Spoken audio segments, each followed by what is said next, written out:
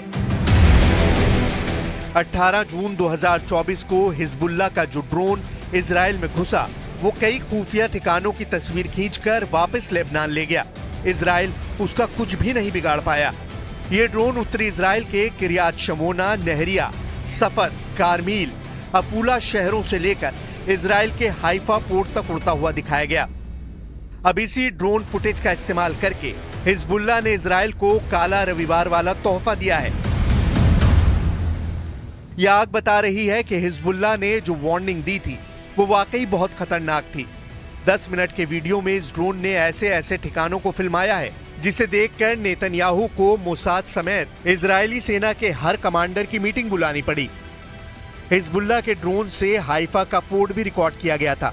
इस वीडियो में इजरायली हथियारों की कंपनी रफायल का कॉम्प्लेक्स भी फिल्माया गया था।